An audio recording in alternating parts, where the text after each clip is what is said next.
Okay جناب راجہ صاحب السلام علیکم. وعلیکم السلام.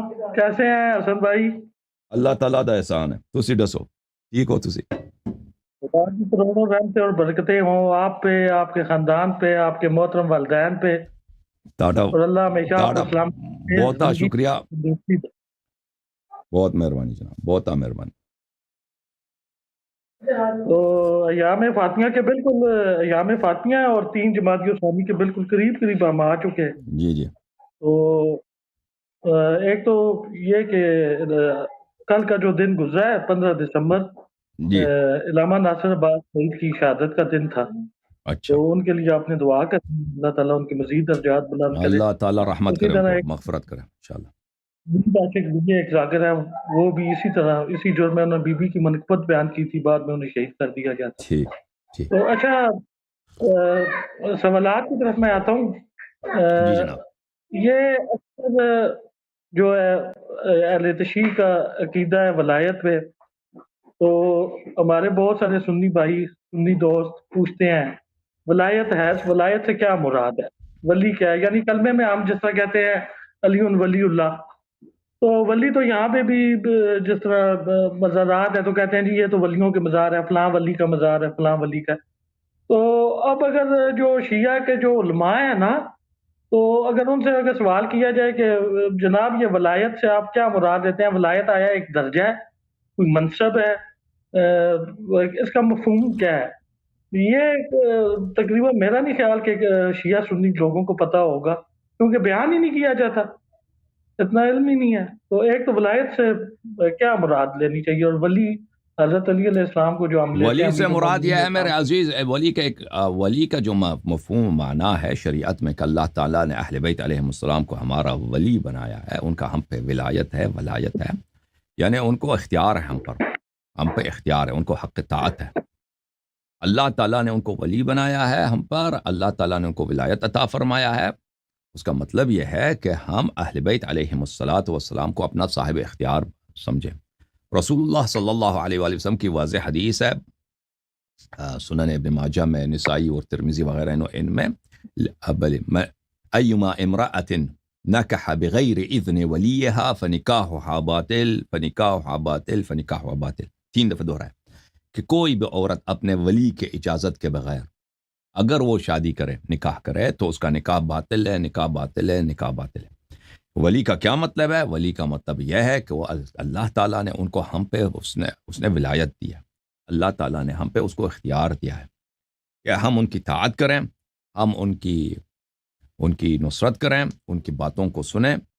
اور پھر ولایت کے مفہوم میں محبت بھی آ جاتا ہے, ولایت کے مفہوم میں محبت بھی آ جاتا ہے کہ والا یوالی, جب کہتا ہے نا والا یوالی, جب باب مفاعلہ میں چلا جاتا ہے تو اس سے مراد وہ شخص ہوتا ہے جس سے آپ محبت کرتے ہیں. لیکن خود لفظ ولی کا مطلب میں نے وہی عرض کیا کہ ولی کا مطلب ہے صاحب اختیار. جی سر بولیں. دوسرا یہ ہے کہ یہ انجینئر محمد علی مرزا جو ہے یہ خود مناظرے پہ نہیں آتے, اپنے اسٹوڈنٹ کو بھیج دیتے ہیں.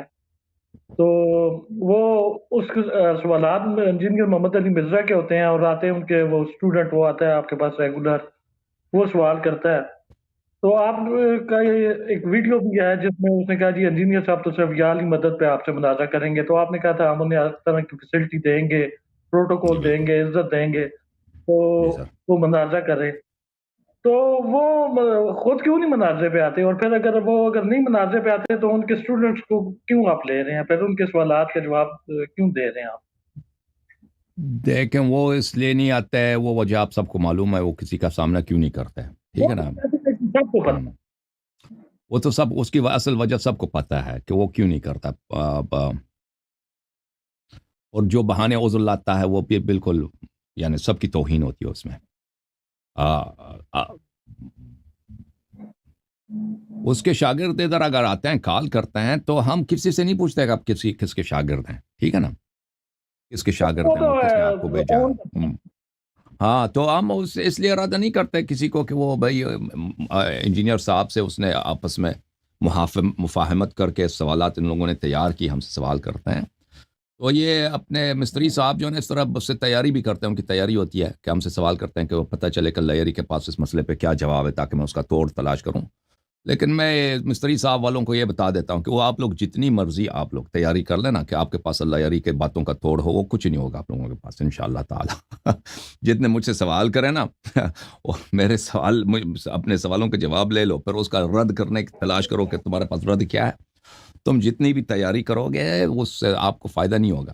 جب ادھر آؤ گے ہمیشہ آپ کے توڑ کا توڑ ہمارے پاس موجود ہوگا، یا ہمارے پاس ایسے جواب ہوں گے جو آپ کے سوچ میں بھی نہیں آ سکے گا کہ اس سوال کے کیا صحیح جواب ہو سکتا ہے دوسرے طریقے سے، تیسرے طریقے سے، اور کئی مختلف وجوہ سے. تو عرض یہ ہے کہ ہم اس لیے ان کو رد نہیں کرتے. وہ بیچارے بھی وہ ایسے ہیں، بہت سارے انجینئر مستری صاحب کے شاگرد ہیں. مستری صاحب شاگرد تو کوئی نہیں، ایسے یہ سب کو شاگرد کہتا ہے نا، اپنا اسٹوڈنٹس کہتے ہیں. اسٹوڈنٹ تو کوئی نہیں بھائی، وہ ویورز ہیں، دیکھنے والے ویور. شاگرد وہ ہوتا ہے کہ سامنے بیٹھ کے کوئی کتاب پڑھے، سوال جواب کا حق ہو. وہ بیچارے ویورز ہوتے ہیں، اس کو انہوں نے اپنے آپ کو پروفیسر بنا دیا، اور جو ویورز ہوتے ہیں یوٹیوب دیکھنے والے ان سب کو اسٹوڈنٹ بنا دیا. تو عرض یہ ہے کہ وہ ان کے ویورز جو ہے نا، اس کے بہت سارے ویورز ہیں جو ان کے دلوں میں شک ہے، جو وہ ان کو، کیونکہ عقل تو سب کے پاس ہے، تعصب کی وجہ سے بعض لوگ اپنی عقل کو اجازت نہیں دیتے کہ صحیح بات کا اعتراف کریں. لیکن وہ بہت سارے ان کے ساتھی ہیں جو وہ ہم پرائیویٹ میں یا پبلک میں ہم سے کہہ دیتے ہیں کہ ہم جو ہے آپ کی بات کو مانتے ہیں، مستری صاحب کی باتوں کو نہیں مانتے ان مسائل پہ. جی دوسرا میں نے انتہائی مختصر سوالات ہیں میرے، کیونکہ مجھے پتا ہے آپ نے مجھے پہلے لیتے ہیں تو مجھے بھی دوسروں کی حق تلفی نہیں کرنی چاہیے. ایک تو یہ ہے سر کہ آپ کی، اگر آپ مجھے اجازت دیں تو ایک تنقید ہے آپ کے اوپر، اگر میں بیان کر دوں. جی بسم اللہ بسم اللہ. اچھا، تنقید یہ ہو رہی ہے کہ میں تو آج اور کل اور پورا دن مجالس میں بھی تھا، تو وہاں پہ آپ کا ذکر ہوتا رہا. بہت سارے لوگ ایک دوسرے کے ساتھ ڈسکس تو کرتے ہی ہیں، تو آپ لازمی بات ہے آپ کافی اس ٹائم اوپر کی طرف جا رہے ہیں. اللہ کی ذات مزید آپ کے بات مان کرے. تو ابھی یہ ہے کہ آپ اعتراض یہ کرتے ہیں، کہتے ہیں جی کہ اللہ یاری صاحب سے کس طرح بات کی جائے. ہم کہیں یعنی کہ وہ کہتے ہیں کہ اللہ یاری صاحب کی وجہ سے پاکستان میں حالات جو ہیں وہ شیعوں کے لیے بہت خراب ہو رہے ہیں. بہت سارے لوگ ان کے لیکچرز کی وجہ سے جاب لیس ہو گئے ہیں. اور جو مجتہدین ٹولہ ہے، جو مجتہدین کا ٹولہ ہے، وہ کہتے ہیں، ان کے جو چیلے ہیں وہ کہتے ہیں جی کہ ہمارے مجتہدین تو بڑی مشکل سے فتوے لے کے آتے ہیں تاکہ پاکستان میں حالات اچھے رہیں، کہ اہل سنت کے مقدسات کی توہین حرام ہے. تو اللہ یاری صاحب جب کرتے ہیں تو وہاں پہ لوگوں کو مسئلہ ہوتا ہے، قتل و غارت ہوتی ہے. اور پھر وہ انہوں نے آپ کے ایک حدیث کا انہوں نے ریفرنس دیا پروگرام میں، اپنے بیان کی تھی کہ مولا امام رضا یا مولا امام موسیٰ کاظم علیہ السلام اپنے ایک صحابی کو کھلے عام وہ برا بلا بھی کہتے تھے، صرف اس لیے کہ اس کی زندگی بچی رہے. بعد میں اس کے بیٹے کو انہوں نے سلام بھی بھیجا اور کہا کہ آپ کے بابا کو اس لیے ہم لان تان کرتے ہیں کہ وہ ان کی زندگی محفوظ رہے. تو وہ کہتے ہیں جی کہ اس طرح تو پاکستان میں جو ہے عام بندہ جو ہے وہ تو علم ہوتا نہیں ہے، اسے مولوی ٹرین کرتا ہے، لیاری کی تقریر دکھاتے ہیں کہ یہ دیکھیں جی یہ باتیں کر رہے ہیں، اور وہ ایک نفرت انگیز مواد تیار کر کے وہ کرتے ہیں. اور پھر جو لوگوں جہاں اب شیعہ جاب کر رہا ہے تو اس کے لیے مشکلات پیدا کر دی جاتی ہیں. اگر وہ درزی کا کام کر رہا ہے تو اسے کام نہیں دیتے. کوئی اگر نائی کا کام کر رہا ہے اس کے پاس بال کٹوانے نہیں جائیں گے. جو سبزی فروٹ کا کام کر رہا ہے اس سے دور ہو جائیں گے. تو وہ کہتے ہیں کہ یہ بھی تو ائمہ کرام کی جو ہے تعلیمات کے خلاف جاتا ہے.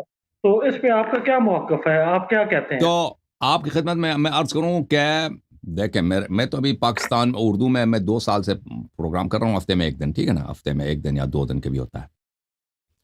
میں آپ کی خدمت میں عرض کروں کہ پاکستان میں شیعوں کے حالات کافی اچھے تھے. پاکستان کا جو بانی ہے محمد علی جناح صاحب، وہ خود شیعہ اثنا عشری تھے، اور اس کے علاوہ پاکستان کے تاریخ میں صدر گزرے، وزیر اعظم گزرے جو شیعہ تھے.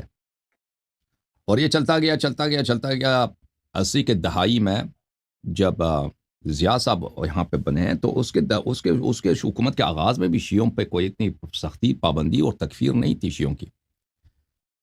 ایران میں جب انقلاب ہوا ہے تو ایرانی حکومت نے پاکستان میں ایک پولیٹیکل پارٹی بنائی جو سب جانتے ہیں، تحریک نفاذ فقہ جعفریہ، اور ان کا نعرہ یہ تھا کہ ہم ایران ہاں نفاذ فقہ جعفر، اب انہوں نے نام چینج کیا، تحریک فقہ جعفر رکھا، اور ان کا یہی نعرہ تھا کہ وہی ہم انقلاب جو ایران میں لایا، اسلامی انقلاب پاکستان میں ہونا چاہیے. اور وہ بیوقوف، یعنی وہ تو یہ تو نہ فقہ جعفریہ پاکستان میں کبھی نافذ ہوگا. بعد میں ان کو پتہ چلا 20 سال کے بعد، جب خون کی نہریں بہی ہیں شیعوں کی، اس کے بہنے کے بعد ان کو پتہ چلا کہ یہ بھئی یہ تو نافذ تو نہیں ہو سکتا ہمارا فقہ یہاں پہ، کیونکہ ہماری اکثریت ہی نہیں ہے، ہم مانتے نہیں دوسرے میں. تو پھر انہوں نے نام چینج کیا. تو ان کا طریقہ کار کیا تھا کہ وہی نعرے جو ایران میں لگائے گئے اسی کو پاکستان میں، امریکہ مرد آباد فلان فلان کہ یہاں پہ انقلاب ہونا چاہیے. اور پھر ان لوگوں نے شیعوں کو بڑا کیا آرگنائز کیا. شیعوں کے ریلیز نکالتے تھے، شیعوں کو آرگنائز کرتے تھے، اور شیعوں کے مثلا مختلف تنظیمیں ISO وغیرہ، ان کا کام یہی تھا کہ خمینی صاحب کو اپنا لیڈر اور ایرانی جو انقلاب ہے اس کو اپنے لیے ایک رول ماڈل کے طور پہ پیش کریں. اور اس وقت دیکھیں اسی کام کو ایران نے کئی ملکوں میں انجام دیا. لبنان میں بھی یہی کام کیا، وہاں پہ حزب اللہ بنایا. اور کیونکہ حزب اللہ پاکستان اور لبنان میں فرق یہ تھا کہ پاکستان کی جو حکومت ہے اور فوج ہے وہ بہت طاقتور ہے اپنے ملک کے اندر، اپنے ملک پہ کا بھی ان کو کنٹرول ہے. لیکن لبنان کی جو حکومت ہے وہاں پہ لبنان کی جو سینٹرل گورنمنٹ تھی، بالخصوص وہ 70s کے اواخر میں اور 80s کے اوائل میں، وہ بہت ہی کمزور، اور وہاں پہ افراتفری کے عالم تھی. تو وہاں پہ ان کو مسلح کر دیا ایرانی حکومت نے، پیسہ اسلحہ دے کر حزب اللہ بنا دیا. اور ان کو بھی وہی باتیں ابھی کہ بھئی ایران ہمارا رول ماڈل ہے، ہم یہاں پہ انقلاب لانا چاہتے ہیں اور ہم فلسطین کو فتح کرنا چاہتے ہیں، یہ باتیں. تو اس وجہ سے پوری دنیا میں شیعہ دشمنی کی لہر پھیل گئی، بالخصوص پاکستان میں. اور اسی طرح عراق میں بھی خمینی صاحب خود ٹی وی پہ کئی دفعہ آئے اور انہوں نے عراقی فوج سے اپیل کی کہ آپ لوگ انقلاب کریں صدام کے خلاف. اور فرمایا کہ انہوں نے کہا کہ یہاں پہ میں جب چاہوں، انہوں نے یہی کہا تھا کہ جب میں چاہوں، کیونکہ وہ بہت اپنے آپ کو بہت کچھ سمجھتے تھے خمینی صاحب شروع میں، کیونکہ ان کی جو انقلاب جو پیروز ہوئی تھی انقلاب میں کافی شاندار انداز سے، شاہ جو اتنا پاورفل تھا اس کو ملک سے بدر کر دیا تھا. اور شاہ اس کی وجہ بھی یہ تھی، نہیں تھی اس کی وجہ کہ خمینی بہت طاقتور تھا، خمینی کو غلط فہمی تھی. اس کی کئی وجوہات تھے. پہلی وجہ یہ تھی کہ امریکہ نے شاہ کو نکالنے کا پہلے سے اس نے تیاری کر لی تھی کہ شاہ یہاں سے نکل جائے. اور پھر شاہ خود بھی اس بات پہ مصر نہیں تھا کہ میں یہاں پہ بہت قتل کروں اور خون خرابہ کروں، کیونکہ اس کو پتا تھا کہ مجھے کینسر ہو گیا، میں تو مر رہا ہوں. اب اس کو یہ نہیں چاہیے تھا کہ وہ سمجھ رہا تھا کہ لوگ مجھے جانے نہیں دیں گے، لوگ مجھ سے محبت کرتے ہیں، اور مولوی حضرات بھی، مراجع مجتہدین بھی مجھ سے محبت کرتے ہیں. یہ خمینی کا جو لہر ہے یہ گزر جائے گا، لوگ مجھے واپس لائیں گے. کیونکہ اس کے ساتھ یہی ہوا تھا سن 1953 میں، شاہ کے ساتھ یہی ہوا تھا کہ اس کو ملک چھوڑ کے جانا پڑا، واپس آیا تھا وہ. تو بہرحال خمینی کو یہ ہوا تھا کہ میں نے شاہ کو گرا دیا، تو کچھ شاہ تو بہت پاورفل تھا، صدام اس کے مقابلے میں تو کچھ بھی نہیں ہے، اور عراق کے لوگ سب شیعہ، میں اشارہ کروں وہاں پہ بھی انقلاب ہوگا. تو وہاں پر بھی اس نے انقلاب لانے کی کوشش کی، اور اس کا نتیجہ یہ ہوا میرے عزیز میرے بھائی کہ اور اس کے علاوہ اس نے کہا کہ ہم پورے عالم اسلام میں انقلاب لائیں گے، میں پورے عالم اسلام کا لیڈر ہوں، یہ جتنے حکومتیں یہ غیر شرعی ہیں، چاہے کویت کا ہے چاہے سعودی عرب کا ہے. یہ خامنئی صاحب ایک زمانے میں تہران میں نماز جمعہ پڑھاتے تھے، اور یہ خامنئی صاحب اس زمانے میں اتنے نعرے بازی کرتے تھے کویت کے خلاف، امارات کے خلاف، سعودی عرب کے خلاف، کہ یہ امریکہ کے پٹو ہیں، یہ فلان ہیں، ہم جب ان سب کو گرنا چاہیے، وہاں پہ انقلاب ہونی چاہیے، وہاں کے مسلمان اٹھ جائیں اپنے حکومتوں کے خلاف.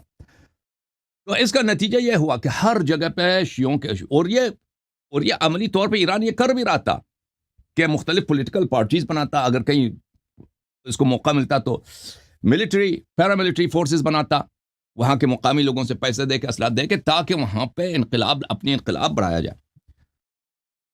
تو نتیجہ یہ ہوا کہ ہر جگہ میں شیعوں کے خلاف دشمنی کی لہر شروع ہو گئی. اسی طرح پاکستان میں حکومت پاکستان بہت حساس ہو گئی شیعوں کے خلاف ضیاء کے زمانے میں.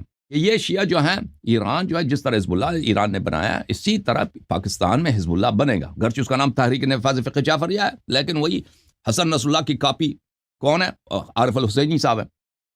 یہ لوگ جو ہے یہ وہی کاپی ہے, کوئی فرق ہی نہیں ہے. یہ پاکستان میں انقلاب لائیں گے. تو اس کا نتیجہ یہ ہوا کہ انہوں نے بہت سارے ان کے, کیونکہ حکومت پاکستان تو شروع سے دیوبندیوں کو, ان لوگوں کو وہ عسکری مقاصد کے لیے استعمال کرتے تھے. انہوں نے کہا ہمارے لیے کون سا مشکل ہے. سعودی عرب سے پیسے آئے, انہوں نے کیا کیا, دو طرح کے کام کیے. ایک تو مدارس میں تکفیر شیعہ کا, تکفیر شیعہ کافر ہیں, شیعہ رافضی ہیں, شیعہ یہ مرتد ہیں. مدارس میں اس کی بڑی سطح پہ انہوں نے طلاب کی تربیت کی اور کتابیں لکھی, اور عوام کے لیے مساجد میں خود نماز جمعہ وغیرہ میں کانفرنسوں میں مختلف شیعوں کی تکفیر وسیع پیمانے پہ شروع ہو گئی. اور اس کے ساتھ ساتھ انہوں نے عسکری تنظیمیں بنائی شیعوں کو قتل کرنے کے لیے. ٹھیک ہے نا. یہ خود ایک سرکاری منصوبہ تھا. یہ اس طرح نہیں ہے کہ لوگ خود اکٹھے ہو گئے بھائی ہم سپاہی صحابہ بنا رہے ہیں. نہیں, وہ خود آئیسائی خود نے سپاہی صحابہ بنایا. ان کا کام تھا شیعوں کو دبانا. اور پھر شیعہ کشی کی جو لہر پاکستان میں شروع ہو گئی ہے وہ تو دہائیوں تک جاری رہا ہے, بلکہ ابھی تک بھی کبھی کبھار وہ کرتے ہیں, شیعوں کو مارتے ہیں. تو عرض یہ ہے, آپ کی ذات پہ جو عرض یہ ہے کہ کیا فرما رہے ہیں. عرض یہ ہے یہ جو کہتے ہیں نا کہ حسن الایری نے یہ کیا ہے, یہ بالکل غلط بات ہے. دیکھیں پاکستان میں پورے عالم اسلام میں انقلابی ایران سے پہلے شیعہ کشی نہیں تھا. کوئی ایسا تنظیم ہی نہیں تھا کہ جس کا کام یہ شیعہ کو قتل کرے. ایک تنظیم بھی نہیں تھا پورے عالم اسلام میں, ایک تنظیم نہیں تھا عسکری تنظیم کا ہمارا کام یہ ہے کہ شیعہ کو قتل. افغانستان میں جب روس بھی آئے نا, شیعہ اور عمری ایسے اس طرح تھے, بائی کوئی تعصب نہیں تھا, کچھ بھی نہیں تھا.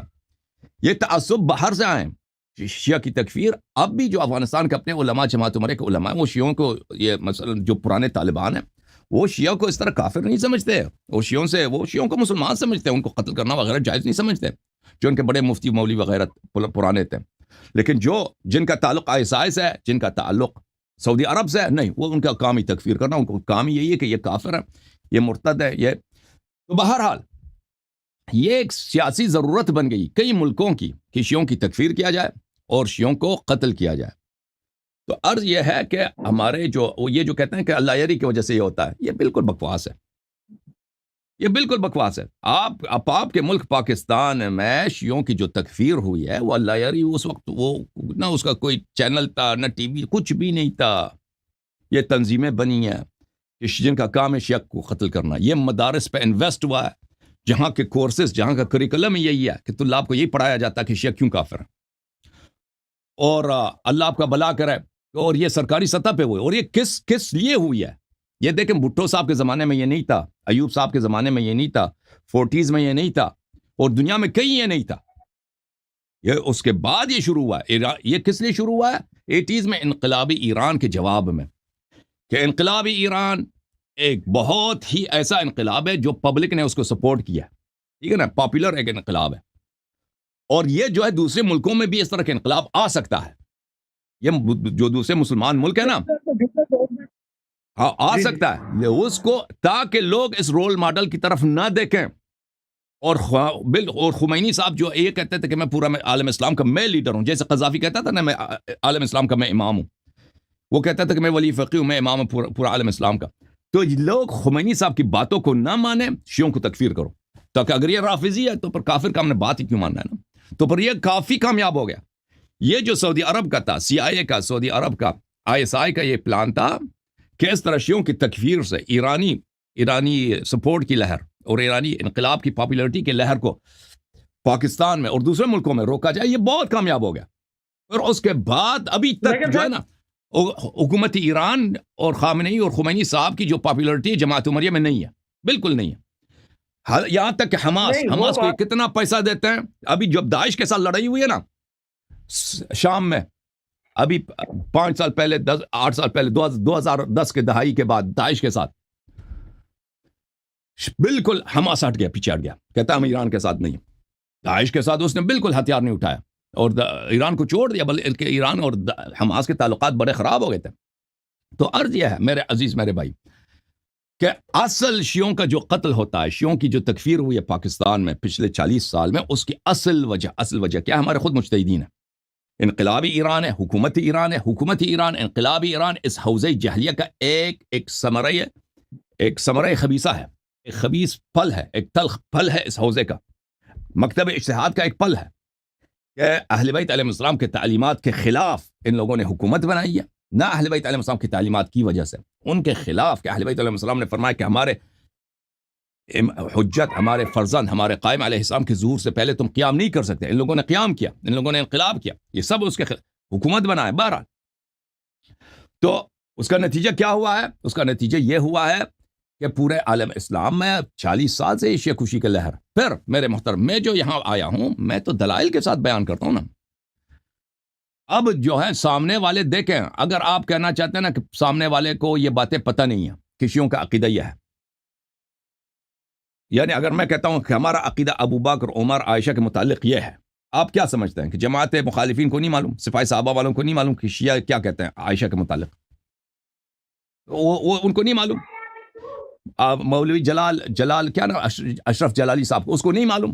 ان لوگوں کو نہیں. آپ ان کی کتابوں کو، ان کے ویب سائٹس کو دیکھیں، ان کی تقریروں کو دیکھیں. یہ تو علن علامہ مجلسی کی کتاب لے کے آتے ہیں، ہے کہ نہیں بھائی؟ کہ مسلمانوں دیکھو، دا شیعگان دی، دا شیعگان دی، دا شیعگان دا عقیدہ دی. شیعگان حضرت ابو بکر تا اغوائی، شیعگان حضرت عمر تا اغوائی، شیعگان حضرت عائشہ تا اغوائی. وہ شیعگان کافر دی، مرتد دی، بدترین کافر دی ٹول کائنات کی. پورے کائنات میں شیعہ بدترین کافر ہیں. یہ کتاب دیکھو، ان کا کتاب ہے بھائی مجلسی صاحب کی، یہ کتاب ہے ان کی کافی میں عمر کے متعلق یہ لکھا ہے. یہ تو ان سب کو پتہ ہے. یہ بات تو نہیں ہے کہ میں نے اس کو ظاہر کیا. میں نے اب نہیں، آپ پاکستان میں رہتے ہیں ابھی بھائی. اب یوٹیوب تو ابھی بنا ہے، یوٹیوب سے پہلے اس زمانے میں جب کیسٹیں چلتی تھیں، حق نواز جنگوی ہے، یہ ان لوگوں کی کیسٹیں پورے پاکستان میں نہیں بری تھیں. ان کے رسالے چھپتے تھے، ان کے کانفرنسز ہوتے تھے، ان کے بھائی اس کے بعد سید ابو الحسن ندوی کی کتابیں، اس طرح کی کتابیں کتنی اردو زبان میں، بلکہ پورے عالم اسلام میں شیعوں کی تکفیر کس بنا پر؟ کہ شیعہ کتب میں یہ لکھا ہے اس لیے شیعہ کافر. ٹھیک ہے نا؟ یہ تو اگر یہ کوئی سری بات ہوتی نا کہ میں نے اس بات کو ظاہر کیا ہے، یہ ایک سیکرٹ ہے بھائی شیعوں کا، یہ شیعہ بھائی سیکرٹ میں ابو بکر عمر کو بلا کہتے ہیں، لوگوں کو پتہ نہیں ہے. تو پھر بات آپ کی صحیح ہے، لیکن یہ تو کئی سالوں سے علن ہو چکا ہے. یہ تو سنہ 50 کی بات نہیں ہے. سنہ 50 میں لوگوں کو نہیں پتا تھا کسیوں کا یہ عقیدہ یہ ہے. سنہ 80 میں، 90 میں، 80 کی دہائی، 90، 2000 کی دہائی میں یہ سب کو پتا ہے. یہ پبلک کر دیا ان لوگوں نے. کس نے پبلک کر دیا؟ سعودی عرب کے پیسوں سے اور حکومت پاکستان کی حوصلہ افزائی سے کہ شیعوں کی تکفیر کیا جائے. تو ہر جگہ پہ بڑھ دیا بھائی کہ یہ شیعوں کی کتاب ہے، اس شیعوں میں عائشہ کے متعلق شیعہ یہ کہتا ہے، لذا شیعہ کافر، شیعہ کائنات کی بدترین کافر ہے. تو اب یہ جب ہوا ہے نا میرے بھائی، یہ جب ہوا ہے شیعوں کی طرح تکفیر، اب دیکھو اب اس کے سامنے، اس کے مقابلے میں شیعوں کا رد عمل کیا ہونا چاہیے. اب جب ہمارے مخالف ہماری تکفیر کرتے ہیں، کس لیے تکفیر کرتے ہیں؟ وہ شیعہ کتاب لا کے کہتے ہیں نا، مجلسی کی کتاب لے کے آتے ہیں، کلینی کے صدوق کی کتاب لے کے آتے ہیں، علامہ حلی کی کتاب لے کے آتے ہیں، کہتے ہیں اس کتاب میں لکھا ہے کہ تم عائشہ کو لعنت کرتے ہو، عمر ابو بکر کو تم مسلمان نہیں سمجھتے، تمہارا قرآن ناقص ہے، تم کہتے ہیں قرآن جو ہے اصلی قرآن امام حجت علیہ السلام کے پاس ہے، لذا تم کافر ہو. اس کے مقابلے میں ہمارا کیا موقف ہونا چاہیے؟ ایک موقف یہ ہے جو شیعہ مجتہدین کا ہے، حکومت ایران کا ہے، اور اس کے پیچھے سیاسی وجوہات ہیں، اس کے پیچھے کوئی مذہبی وجوہات نہیں ہے. وہ یہ کہتے ہیں کہ بھائی وَاعْتَصِمُوا بِحَبْلِ اللَّهِ جَمِيعًا وَلَا تَفَرَّقُوا، اس کا جواب ہی نہ دو. وہ تمہارے سامنے سے تکفیر کر رہے ہیں. تم کہہ سکتے ہو کہ بھائی تمہاری کتاب میں نہیں لکھا. جب تمہارے کتاب میں لکھا ہے کہ عائشہ یہ ہے، عمر یہ ہے، تم حدیث لے کے آئے ہو، ایک نہیں کئی احادیث تمہاری کتابوں میں موجود ہے. تمہارے علماء نے یہی کہا، تمہارے علماء نے فرمایا کہ ہمارے اجماع، خود خمینی نے اپنے کتاب کشف الاسرار میں لکھا. تم سامنے سے اگر انکار بھی کرو، ان میں سے بہت سارے تو انکار کرتے ہیں کہ کہتے ہیں ہمارا یہ عقیدہ نہیں ہے. وہ سامنے سے کیا کہتا ہے؟ کہتا ہے تمہارا مذہبی تقیہ ہے، تم جھوٹ بول رہے ہو. ختم بات. اس سے بھی زیادہ بے عزتی ہو جاتی ہے، اس کا کوئی فائدہ. سامنے والا کہتا ہے تم جھوٹ کہہ رہے ہو، تمہارا عقیدہ یہ نہیں ہے، تمہارے مذہب میں تقیہ ہے. دیکھو اس کا اصل توڑ کیا ہے. اس کا اصل توڑ یہ ہے جو میں کر رہا ہوں، کیونکہ ابھی اس کو چھپانا ناممکن ہے. تم ابھی چھپا نہیں سکتے کہ تمہاری کتاب میں لکھا ہے کہ قرآن ناقص ہے. تم اس کو ابھی چھپا نہیں سکتے کہ تمہارا عقیدہ عائشہ کے متعلق کیا ہے. ابو بکر، اس کا جواب بہت آسان ہے. اس کا جواب کہتا ہے کہ یہ تمہاری کتاب میں بھی لکھا ہے. بیوقوف، او بیوقوف، اگر تم مجھے کافر کہتے ہو، یہ تو تمہاری کتاب میں مجھ سے زیادہ لکھا ہے. آ جاؤ میں بخاری سے دکھا دوں. سر یہ کام ہے. ہاں آ جاؤ میں تجھے مسلم سے دکھاؤں. آ جاؤ میں تجھے خود قرآن سے دکھاؤں. عائشہ ابو بکر عمر کی کیا شان ہے، میں تجھے قرآن سے دکھاتا ہوں. آ جاؤ. یہ سر کرو یہ گے نا کام پھر علامہ منہ ناصر بند، نے ختم منہ بند ہو جائے گا ان لوگوں کا، ٹھیک ہے نا؟ اچھا سر یہ جو آپ کہہ رہے ہیں، اچھا ٹھیک ہے، دوسرا یہ ہے کہ ایک تو یہ پوچھا تھا کہ یہ جو اہل تشیع کا پروگرام ہے یہ آپ کا کب تک پروگرام ہے کہ اسے جمعے والے دن لایا جائے؟ اور دوسرا یہ بتا دیں کہ مجھے کچھ آپ سے پرسنل بات میں کرنا چاہتا ہوں آف لائن، تو اس کے لیے اگر کائنڈلی آپ کوئی راستہ اچھا، کر دیں، میں کچھ جو پروگرام لوگ سے کہتے ہیں ہم اللہ یاری بات سے کرنا بات کرنا چاہتے ہیں نا، انہوں نے کہا ہم اللہ یاری سے بات نہیں کر سکتے. میں ان کی خدمت میں عرض کروں کہ آپ کے اپنے علماء آپ سے کتنے بات کرتے ہیں. تم جا کے ساجد نقوی سے بات کرنے کی کوشش کرو نا. تمہارے نہیں علماء کر کتنے سکتے. آتے ہیں؟ ہاں تو یہ خود کہہ دینا شہنشاہ، یہ تو بڑے علماء کی بات نہیں کرتا، یہ شہنشاہ. اس کو آ کے بٹھا دو نا کسی دن انٹرنیٹ پہ، جو مرضی سے سوال کریں. تم نہیں کر اللہ سکتے. سیستانی بھی ادھر آ جائے نا، تمہارے مذہب کی بے عزتی ہوگی. میں اللہ کی قسم، یہ لوگ اگر آ جائیں آپ کے مراجع یہاں پہ سوال دینے کے لیے، وہ سامنے سے ایک وہابی لڑکا آ جائے نا، ان کو 2 منٹ میں اس کا ہاتھ پیچھے سے باندھ لگا سیستانی کا. اور ان کو نہیں آتا، یہ آپ لوگوں کی بے وقوفی ہے کہ بڑے بڑے عالم ہیں. یہ شیعہ عوام بیچارے جیسے ہمارے برادران اہل سنت ہیں، ان کو بڑا اعتماد ہے کہ ابو بکر عمر بڑے لوگ ہیں. اسی طرح شیعہ عوام بیچارے بیوقوف ہیں، سادہ ہیں، یہ سمجھتے ہیں کہ علماء بہت بڑے ہیں. یہ بہت اچھی بات ہے کہ سیستانی سامنے نہیں آتا. یہ سامنے آ جائے نا سیستانی پروگرام رکھ کے کہ میں آپ کے سوالوں کے جواب دوں گا، وہ پتہ چلے گا دوسرے دن ہی پتہ چلے گا کہ آدمی خود وہابی ہے. وہ اسی لیے وہ اس کا عقیدہ کسی کو معلوم ہی نہیں ہے. ابھی وہ جو ہے اس کی عمر 100 سال کے قریب ہے، اس کے عقائد کسی کو نہیں معلوم کہ اس کا امامات وغیرہ وغیرہ، اس کے عقائد کیا، اپنا عقائد چھپاتا ہے. اس کا عقیدہ ابھی تک، یہ بہت عجیب بات ہے، اس کے عقائد بالکل مکتوم مجہول، اس کو اپنے عقائد کو چھپاتا ہے. اس کا ایک ویب سائٹ ہے العقائد، اس کے اوپر سب سے پہلے لکھا ہے کہ یہ عقائد سیستانی صاحب کے نہیں ہیں. ہم جو سوال دیتے ہیں نا شیعہ علماء کے مشہور قول کے مطابق دیتے ہیں، سیستانی کے متعلق ہم اس سیستانی کے عقائد کیا ہیں ہم اس کے مطابق جواب نہیں دیتے. اس کے اپنے ویب سائٹ عربی زبان میں العقائد پہ لکھا ہے. اس کے سب سے پہلے شاہ سرخی میں یہی لکھا ہے، امامت پہ، شہادت حضرت سیدہ سلام اللہ علیہا پر، عصمت پر، ولایت غدیر، بہت سارے مسائل ہیں. عقیدہ اپنا ظاہر نہیں کرتا. وہ عقیدہ ظاہر بھی کرے نا، ادھر عقیدہ صحیح بھی ہو کسی کا، اس کا مطلب یہ نہیں کہ اس کے پاس علم بھی ہے، اس کو دفاع بھی کر سکتا ہے. آپ کے علماء وہ بڑے کمزور ہوتے ہیں. اچھی، یہ پہلی بات. دوسری بات کہ ہم شیعہ عوام کے لیے کب پروگرام رکھیں گے؟ جمعے کے دن تو نہیں ہو سکتا بھائی. جمعے کے دن بالکل ہمارے لیے مشکل ہے رکھنا. اگر ہم پروگرام رکھیں نا جمعے کے دن تو ہم عربوں کے لیے رکھیں گے، عربی پروگرام. پاکستانیوں کے لیے میں نے بہت محنت کی نا پچھلے 2 سال سے، ہم ان کے لیے ہر ہفتے پروگرام کرتے ہیں. تو اب دوسرے لوگوں کا بھی حق بنتا ہے. وہ لوگ اگر اتنے پروگرام میں نے پاکستانیوں کے لیے رکھا نا، اگر میں ان زبانوں میں اسی طرح مناظرے کے پروگرام رکھوں تو اس سے ویورز میرے بہت زیادہ بن جائیں گے، اور اس کے علاوہ اس پہ اثر بھی زیادہ ہوگا، اور وہ لوگ مجھ سے منت بھی کرتے ہیں کہ تم رکھو. اسی طرح فارسی زبان میں، انگلش زبان میں، ٹھیک ہے نا. تو وہ لوگ میں نے ان لوگوں کو چھوڑ دیا پچھلے 1-2 سال سے، اس لیے کہ میں بہت یہاں پہ ٹائم لگاتا ہوں. اور یہ آپ کے پروگرامز، یہ لوگ سمجھتے ہیں کہ میں ایسے آ کے بیٹھ جاتا ہوں نا. ہر پروگرام کے پیچھے بہت اس کا ہوم ورک ہوتا ہے. اگر ہم یہاں پہ 1 گھنٹے بیٹھتے ہیں تو اس کے پیچھے 10 15 20 گھنٹے 30 گھنٹے 40 50 گھنٹے کا کام ہوتا ہے اس کے پیچھے. تو اس طرح زیادہ پروگرام کرنا، یہ بھائی اردو زبان کے لیے بعض موضوعات ہیں. ابھی میں نے چڑھا ہے، ویسے سیدانی کی نکاح ہے یا حضرت سیدہ سلام اللہ علیہا کی شہادت ہے، وہ اس کو میں ختم کروں تو بس ہفتے میں یہی ہے کہ پروگرام آپ لوگوں کے لیے کافی ہے، ٹھیک ہے نا، جو اردو میں ہے. جی سر، مزید کوئی سوال ہے آپ کا؟ اچھا، دوسرا یہ سوال ہے کہ مجھے آپ سے پرسنل میں اگر بات کرنی چاہتی ہے، پرسنل میں آپ سے رابطہ کرنا چاہتا ہوں، پلیز. پرسنل بھائی کیا اپنا کوئی مشکل بتانا چاہتے ہیں یا میرا مجھ سے کچھ سوال کرنا چاہتے ہیں، میرا پرسنل پوچھنا چاہتے ہیں؟ میرے کوئی مشکل نہیں ہے الحمدللہ آپ سے بات. چلیں ٹھیک ہے، آپ اس میں لکھ دینا، آپ واٹس ایپ پہ کوئی میسج لکھ دیں، میں اس کا جواب دے دوں گا آپ کو، ٹھیک ہے نا. آپ کا نمبر نہیں ہے نا، آپ اپنے آپریٹر کو کہیں گے تو وہ مجھے آپ کا نمبر دے گا نا. آپریٹر صاحب میرا نمبر ان کو دے دیں بھائی، راجہ صاحب کو میرا نمبر دے دیں، ٹھیک ہے. میرا نمبر اسی ویڈیو کے نیچے لکھا ہے، کانٹیکٹ اللہ یاری، اس میں نمبر لکھا ہے اسی ویڈیو میں، ہر ویڈیو میں ہوتا ہے نیچے. وہ تو آپ کا پرسنل نہیں ہے، آپریٹرز کا ہے.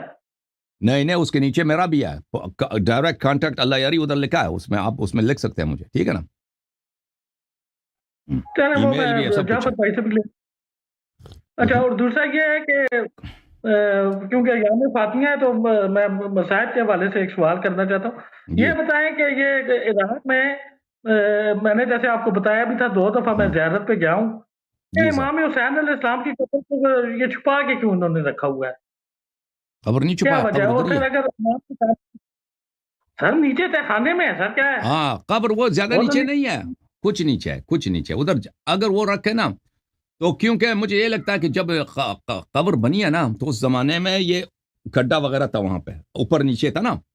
جب انہوں نے بلڈنگ بنایا ہے تو بلڈنگ کی دیواریں جہاں پڑی ہیں تو وہ جگہ اوپر رہا ہوگا.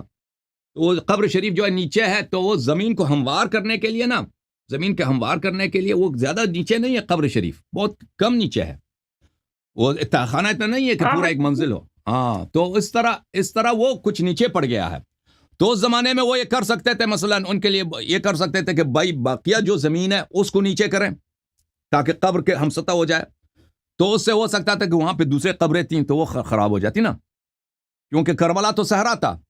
صحرا تو ایک فلیٹ تو نہیں ہوتا نا، اوپر نیچے ہوتا ہوگا.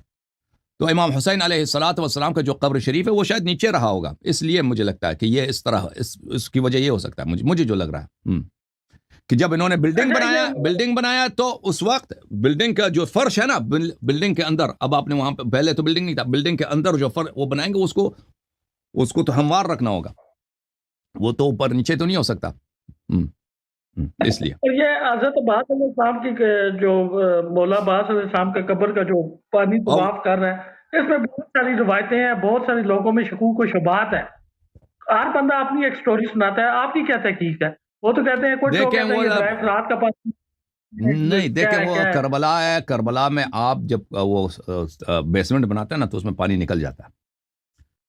نجف اشرف میں جو بیسمنٹس ہوتے ہیں نا زمین کا، اس کو کیا بولتے ہیں؟ بیسمنٹ انگلش میں بیسمنٹ بولتے ہیں، تہخانہ اردو میں تہخانہ بولتے ہیں نا، اردو میں تہخانہ اگر ڈیپ بنائے نا تو فوراً پانی نکل جاتا ہے. حضرت عباس علیہ الصلوۃ والسلام کا قبر شریف وہ نیچے ہے، تو وہاں پہ زمین کے اندر پانی تو ہوتا ہے نا. اب وہاں پانی ہے وہاں پہ آپ جب جاتے ہیں وہ قبر شریف کے ارد گرد پانی ہے. تو وہ کربلا والے وہ کربلا والے میرے بہت جاننے والے ہیں. وہ میں نے اس قبر شریف کے نہیں پوچھا لیکن وہ خود کہتے ہیں. میں نے ان سے پوچھا کہ آپ لوگوں کے گھروں میں سرداب کی نہیں ہوتا؟ کیونکہ عراق میں بہت گرمی ہوتی ہے نا. نجف اشرف میں ہر گھر میں سرداب ہوتا ہے. سرداب میں یہ ہے کہ بھائی اگر باہر 45 بھی درجہ ہو نا تو ادھر سرداب میں 20-25 درجہ ہوتا ہے بغیر ایئر کنڈیشن. تو میں نے کربلا والوں سے، اب میں نہیں کہتا معجزہ نہیں ہے بھائی، میں کربلا والوں سے جو میں نے پوچھا ہے انہوں نے کہا کہ یہاں پہ ہم اس لیے ہمارا سرداب نہیں ہوتا کہ وہاں سے پانی نکلتا ہے. ہم سرداب کھودے نا تو وہاں پانی نکلتا ہے. اب حضرت عباس علیہ السلام کو جو قبر شریف ہے اس کے ارد گرد پانی ہے. یہ پانی متبرک، بلا شک بلا ریب متبرک پانی ہے، کیونکہ وہ ٹچ ہوتا ہے حضرت عباس علیہ السلام کے قبر شریف سے. اس کو میں لے کے آیا تھا عراق سے، جب اس زمانے میں پھر سیستانی نے بند کر دیا.